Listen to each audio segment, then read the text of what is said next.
Kenapa kambing menjadi fokus? Jadi katakanlah wacananya ada beberapa, satu semua nabi mengembalakan kambing. Terus untuk memperkenalkan nilai kurban, kurban itu artinya alat untuk mendekati, bukan victim, bukan victim. Kurban dari kata korb ya, korbun ya takorub ya. Korobaya kerubu, jadi karib, kawan karib itu kan orang kawan yang sangat dekat itu. Oke. Jadi pertama, banyak sekali transfer nilai dari Allah ke manusia itu menggunakan kambing. Anda pernah punya judul membaca Amsal ya, maka kalau ada sesuatu dilibatkan oleh Tuhan di dalam wacana-wacananya, maka dia pasti merupakan tanda-tanda tertentu. Jadi semakin banyak dia disebut Tuhan, apalagi ditaruh di tempat-tempat di mana transformasi nilai itu mendasar, maka dia berarti ada maksud tersendiri. Sehingga kalau Anda orang Kristiani, Anda kan juga terbiasa dengan wacana atau idiom bahwa pastor Anda atau barangkali pendeta Anda adalah penggembala dan Anda adalah kambingnya, domba, podo ae lah, domba aromaterapi karo menyan podo ae lah, pokoknya domba lah gitu ya. Domba-domba itu kan satu desain sebenarnya, satu metodologi atau satu torikot atau satu komposisi, satu aransemen gitu ya. Nah, jadi yang pertama semua nabi dilibatkan dengan kambing. Anda tahu kan peristiwa Nabi Musa dengan penggembala kambing yang ingin memijiti kaki Allah, ingin ngodok wedang untuk Allah. Ya Allah, kalau engkau haus, aku akan masak air untukmu. Kalau engkau ingin seger mandi, saya akan carikan air untuk mandimu. Kalau engkau kecapean, aku pijiti kakimu. Gitu, begitulah si anak kecil ini rengeng-rengeng sambil mengembalakan kambing. Terus ditegur oleh Nabi Musa, anggitmu Gusti Allah iku iso keseleo ta ya apa gitu kan. Masa Allah kok perlu dipijiti kakinya, Allah kok perlu dibikinkan minuman dengan memasak air dan seterusnya. Terus sebelum Nabi Musa selesai dan tertutup mulutnya di dalam mengkritik anak kecil ini, Jibril langsung datang. Musa, macam-macam kan, biarkan setiap hamba Allah mendekatkan hatinya kepada Allah dengan tahapnya dan caranya masing-masing. Ya itu kan soalnya itu kan muamalah, itu bukan mahdoh kan gitu. Jadi Musa dikritik soal itu. Kemudian banyak sekali kasus-kasus kambing ini. Kemudian nomor dua gini, yang paling dahsyat adalah bahwa yang disembelih oleh yang kemudian menggantikan Ismail pada kasus penyembelian oleh bapaknya atas perintah Allah itu adalah kambing kan gitu. Bahkan ada yang mengasumsikan, kalau ulama ini Sabrang mengatakan gini, ini ulama bilang, ustaz bilang, kalau pas hari raya kurban karena diperintah oleh Allah, maka Nabi Ibrahim dengan mantap menyembelih anaknya. Ngono iku. Mosok ana wong mantap menyembelih anake, apalagi dia nabi, pastilah dia tidak mantap ya, tapi dia akan lakukan karena perintah Allah. Tapi kalau terus mate kan enggak gitu kan. Dan tidak mungkin lah. Nabi Ibrahim juga manusia. Nanti kita ceritakan juga mengenai hal-hal yang kecil-kecil, kurma, ya, kacang, kambing dan seterusnya. Nanti kita ceritakan betapa Allah itu memelihara kemanusiaan para nabi juga. Jadi nabi itu manusia, tapi ada manusia yang bukan nabi, gitu kan. Jadi ini harus punya aransemen untuk memahami ini, gitu ya, untuk memahami nabi sebagai manusia, nabi sebagai nabi, presiden sebagai presiden, presiden sebagai nabi, sebagai nabi, presiden sebagai manusia kan gitu. Nah, saya njujuk ya, njujuk itu apa ya? Jalan tikus saja langsung. Jalan tol ya. Sebenarnya maksudnya judul ini menurut saya gini. Anda tahu toh kalau malaikat alam termasuk binatang atau hewan itu kan oleh Allah dirimut langsung. Dia mau apa, mau makan, mau tidur, mau macan, mau makan kijang, itu pun dirimut oleh Allah. Dan itu bukan kekejaman ya. Memang begitu organismenya, begitu ekosistemnya kan gitu.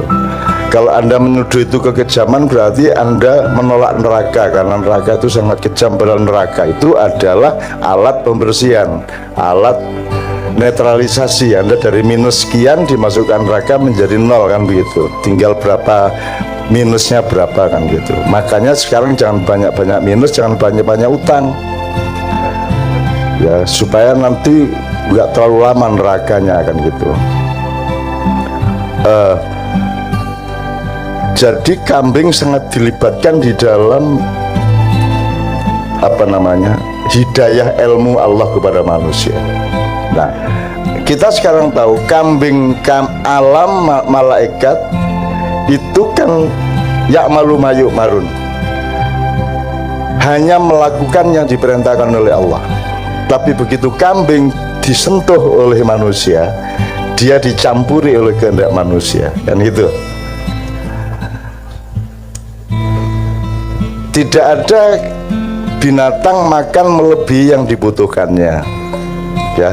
Tidak ada air yang tidak turun ke arah gravitasi, tidak ada kan gitu. Itu semua kan dirimut oleh Allah. Nah, manusia dan jin adalah orang yang dipegangi remote, adalah makhluk yang dipegangi remote oleh Allah. Dia tetap dirimut oleh Allah untuk defaultnya, tapi manusia dan jin dikasih custom gitu ya. Ini saya pakai bahasa kid zaman now lah ya. Jadi ada customnya lah ya. Kalau binatang tidak ada customnya, kecuali berasal dari manusia. Kalau manusia ada customnya, jadi dia boleh ngerimut dirinya sendiri. Nah, kalau manusia punya hak demokrasi dari Allah, punya hak untuk mengatur dan menentukan dirinya sendiri, maka kemudian alat yang dikasih oleh Allah agar manusia bisa merimut dirinya sendiri, dengan catatan harus sesuai dengan kemauan Allah. Sebenarnya harus sesuai dengan remote-nya Allah. Dan manusia sekarang tidak peduli sama remote-nya Allah gitu ya, karena tidak percaya ada Allah, benar-benar tidak percaya sekarang itu. Apa iya neraka, apa iya akhirat, apa iya, itu kan khayalan sejumlah orang gitu. Nah, teman sekalian, kita ini adalah kambing-kambing yang dipegangi remote. Oke, remote-nya kita ganti dengan gini. Kalau kambing yang alamiah itu kan tidak ada talinya, dia pokoknya lari ke sana kemari, makan rumput di mana saja, itu yang langsung dirimut oleh Allah. Tapi begitu dipegang oleh manusia, ada bermacam-macam, ada yang ditali. Kalau kambing Jawa itu harus ditali. Tidak ada kambing Jawa dilepas yang coklat-coklat hitam-hitam tuh loh. Tapi kalau kambing gibas, mas, apa jenenge, domba itu yang bulu tebal, itu boleh dilepas. Jadi kalau dilihat-lihat, memang orang Jawa yang paling harus mengikat dirinya. Orang Barat itu lebih tanggung jawab, dilepas tidak ada masalah, naik gibas-gibas gitu mas. Tapi kalau kambing Jawa itu anjane, waduh, anjane kudu ditaleni arek-arek. Mereka ditalen iki masalah blakrak nang ndi. Ya jelas EKTP kok. Sampai tutup tiang listrik ya opo. Kan bukan blakrak ya, karu-karuan kan gitu kan. Nah, ini kambing Jawa itu. Maksudnya Jawa itu maksudnya Melayu Timur lah gitu. Oke. Jadi teman sekalian, menurut saya kewajiban manusia dengan amsal atau perumpamaan atau idiom domba atau kambing adalah manusia ditawari Al-Quran, dikasih panduan, dikasih Shiratal Mustaqim, dikasih pemahaman untuk supaya dia mencari patokannya. Kan kambing Di tali itu kan pakai patokan, Mas. Misalnya Anda mengembalakan kambing di lapangan, dipatok kayu set, kambingnya dengan kepanjangan tertentu, pangkalnya diikat di patokan. Nah, kambingnya hanya bisa makan rumput dalam dalam radius sepanjang tali itu, kan gitu. Kalau tidak dengan patokan, ya dipegang oleh penggembalanya. Nah, kayaknya kambing modern ini tidak mau punya tali. Satu, freedom of expression, freedom of speech. You can do whatever you want to do, kan begitu ideologinya sekarang. Kamu punya hak asasi, melakukan apa saja itu hakmu. Ketika kemarin ada referendum LGBT, oke apa tidak di Australia, saya pas di sana, dan teman-teman Indonesia di sana pusing karena anaknya pada setuju, benar-benar pusing mereka. Mereka bilang that's my right, dia bilang gitu. Jadi dia hanya tahu satu tali kecil, bahwa LGBT itu saya mau main sama lawan jenis atau sesama jenis atau sama kambing sama kuda, itu that's my right, itu hakku. Jadi orang modern adalah orang yang paling jauh dari kebijaksanaan, orang yang hidup tidak dalam kerumunan tadi itu. Jadi kalau saya ngomong di sini, semua Anda yang sampai belakang sana menjadi bahan pertimbangan saya ngomong apa dan tidak ngomong apa, betul enggak? Tapi kalau saya ngomong sendirian, misalnya hanya ngomong sama Pak Muzamil, yang jadi pertimbangan saya Pak Muzamil toh. Kalau hidup saya, dalam konsep hidup saya itu saya sendirian, saya akan menjadi kambing sing ocol dewe, yang lepas dari kendalinya, karena tidak ada pengontrolnya. Maka kita butuh sahabat, Mas, kita butuh teman, kita butuh kerumunan, kita butuh komunitas, kita butuh. Makanya penting remaja masjid, jamaah masjid, karang taruna, klub-klub, ya, itu semua penting gitu, supaya kita punya banyak alat untuk bijaksana dalam mengambil keputusan.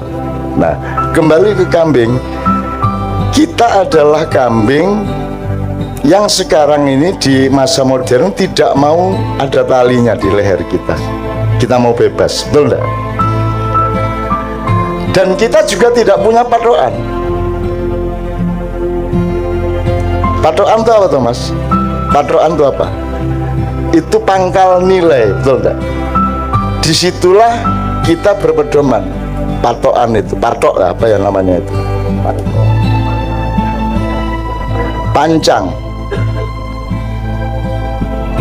Kita tidak punya patokan. Bahkan setiap kambing bikin patokan masing-masing sekarang ini.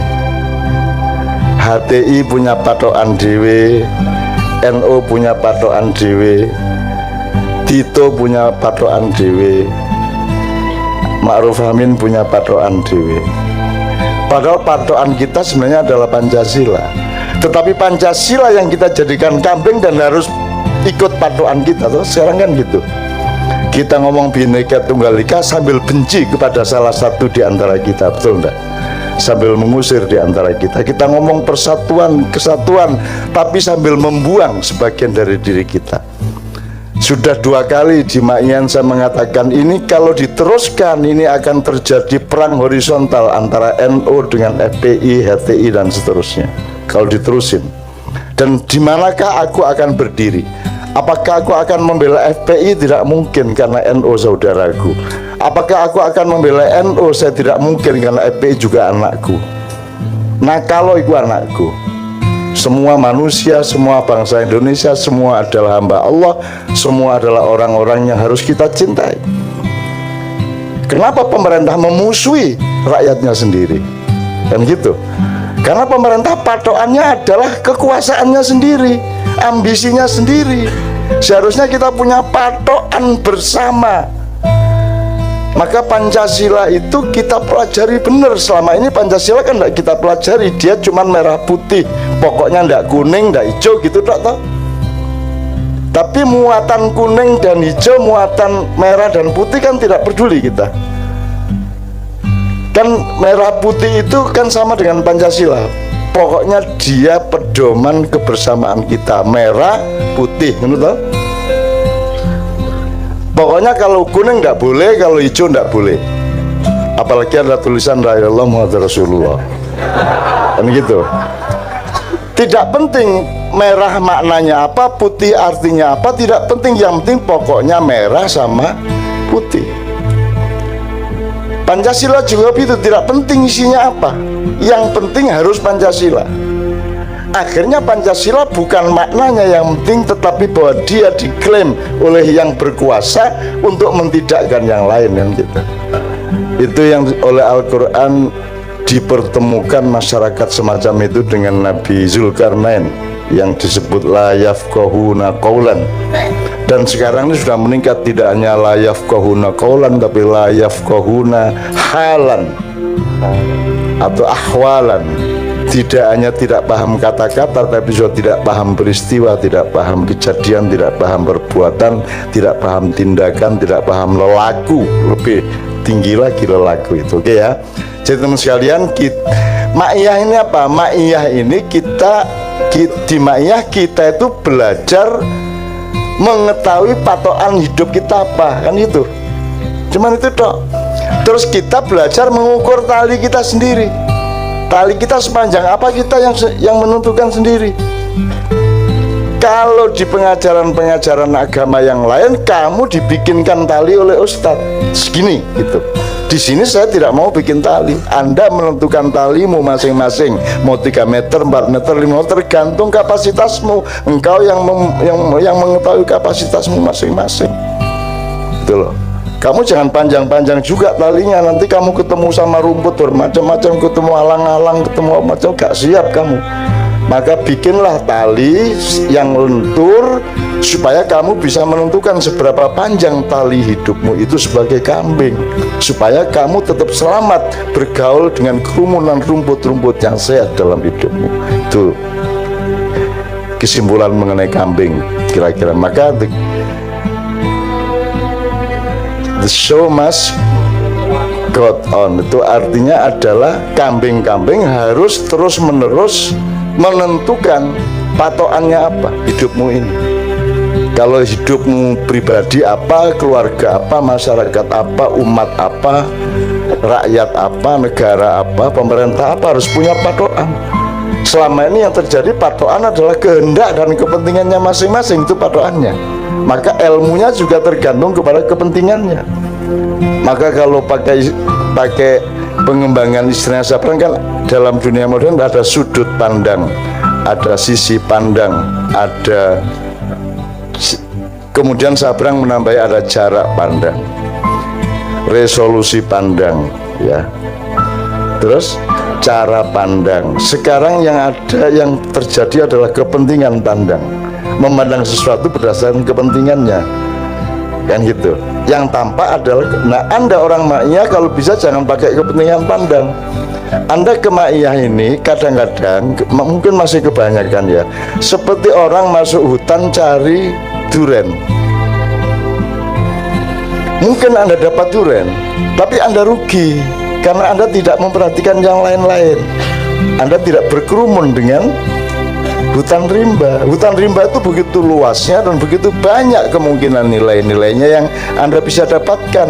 Maka jangan hanya konsentrasi mencari duren. Anda membuka diri, masuk hutan, apapun saja Anda syukuri. Dan Allah itu jangan diukur berdasarkan pengetahuanmu. Jangan dipikir takdir Allah sama dengan yang kamu pikirkan. Jangan dipikir kalau kamu punya uang 1 miliar lebih bagus daripada 1 juta. Belum tentu. Allah yang tahu momentumnya dan konteksnya. Jadi pasrah aja sama Allah, tapi kamu berjuang terus, berjalan terus, tandang terus gitu loh. Tapi ketentuannya nanti Allah yang paling tahu. Kamu cari duran padahal kamu sebenarnya butuh manggis, bisa juga. Ada orang yang tiap hari, ya Allah, aku ini butuh salak, ya Allah, ya sama manggis lah gitu. Tiap hari berdoa, Allahumma manggis, Allahumma salak, Allahumma manggis, salak. Malaikat susi pegel, kula niku monggas manggi salat salah. Lho pripun Pak Jibril kan? Allah sudah siapkan durian yang berlimpah-limpah untukmu. Allah sudah siapkan buah-buah yang terenak untukmu. Kamu itu mikirnya salah toh.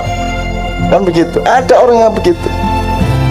Teman sekalian, jadi Anda menurut saya doa yang terbaik adalah, ya Allah, Engkau yang mengetahui kebutuhanku dalam jangka panjang maupun jangka pendek, hari ini maupun besok, maka penuhilah yang aku butuhkan itu ya Allah, yang menurut pengetahuanmu yang maha mengetahui al-alim. Itu ya.